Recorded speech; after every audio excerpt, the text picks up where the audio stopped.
Kim olib kelsin? Kim? Ha? Ha? Nima olib kelsin senga? Ega undoq qilmay yo'g'ingga. Ey, menga qara. Nima olib kelsin senga? Yaktaksu. Kim olib kelsin? Shirinmi? Kim? Ruxshonmi? Qaysi biri? Hı? Shirin? Ayt Shiringa.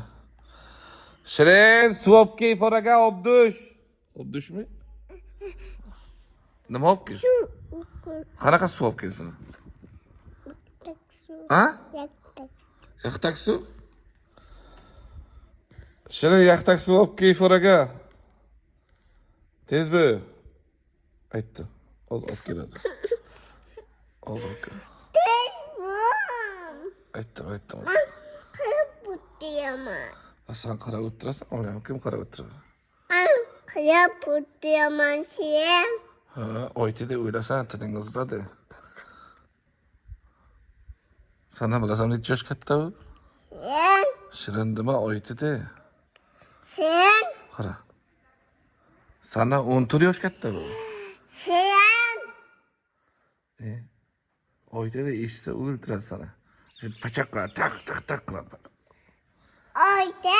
Ana shundoqda. Menga suv olib Qani? keladi.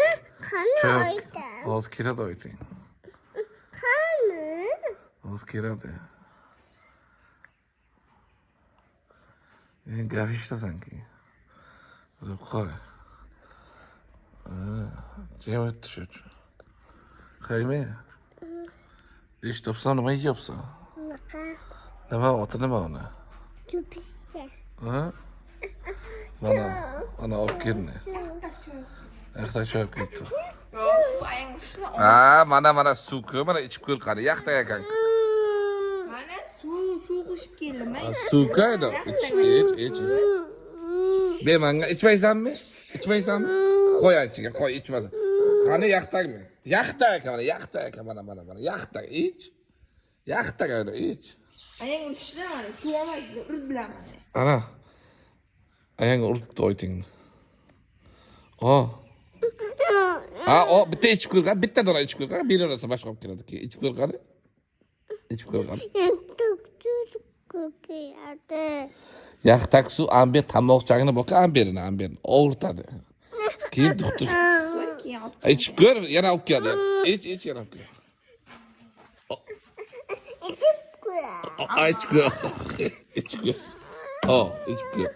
Ichib ko'r. Bana.